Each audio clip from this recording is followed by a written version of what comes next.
Sindh high court पारां सिंध हुकूमत के नयन भर्तियुनि खां रोकण वारे हुकुम बावजूद मकानी खाते में सवे उम्मीदवार पहुतल आहिनि। अवां खे ॿुधायूं पिया मुख़्तलिफ़ ज़िलनि खां कराची पहुतल सवे उम्मीदवारनि जूं मकानी खाते जे ऑफिस ॿाहिरां डिघियूं कतारूं लॻल आहिनि। इन जा अपडेट्स मालूम कंदासीं। लाइन ते मौजूद आहे सगीर चांडियो। जी सगीर।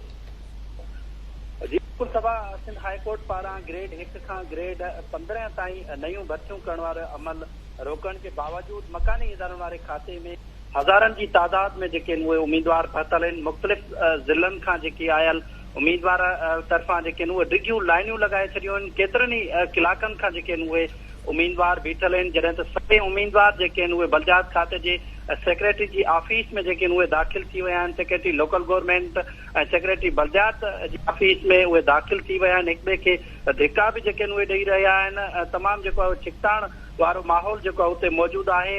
इन सिलसिले में उम्मीदवारनि जो चवणु आहे त असांखे इंटरव्यू लाइ जेको आहे उहो घुरायो वियो आहे। तमामु घणी रश आहे। को बि मैकेनिज़म जेको आहे उहो आहे जोड़ियो वियो। मां वटि ॿुधाया त यूसी सेक्रेटरी जे 960 जाइनि ते भर्तियुनि लाइ 1 लख खां वधीक जेके उहे उम्मीदवारनि तरफ़ां दरख़्वास्तूं जेके उहे जमा करायूं हुयूं। जंहिंखां पोइ अॼु जेको आहे उहो सिंध हाई कोर्ट तरफ़ां हिकु जेको आहे उहो स्टे आर्डर जारी कयो वियो आहे। भर्तियुनि बाबति ग्रेड 1 खां ग्रेड 15 ताईं नयनि भर्तियूं करण वारो अमल जेको आहे उहो रोके छॾियो आहे। जंहिंखां पोइ उन जे बावजूद बि जेको आहे बलदियात खाते जे ऑफिस ॿाहिरां जेके हज़ारनि जी तादाद में जेके उहे उम्मीदवार पहुतल आहिनि। उन्हनि जो चवणु आहे त असांखे इंटरव्यू लाइ घुरायो वियो आहे ऐं इन करे को मैकेनिज़म जेको आहे उहो न आहे। जॾहिं त इन सिलसिले में लोकल गवर्नमेंट बोर्ड जे अफ़सरनि सां मुंहिंजी ॻाल्हि ॿोल थी आहे। उन्हनि जो चवणु आहे त को बि जेको आहे कंहिं बि उम्मीदवार खे असां इंटरव्यू लाइ नाहे घुरायो। उन्हनि खे अदालत जो स्टे आयल आहे। सभिनी उम्मीदवारनि खे असां चयो आहे त हू घर हलिया वञनि। जी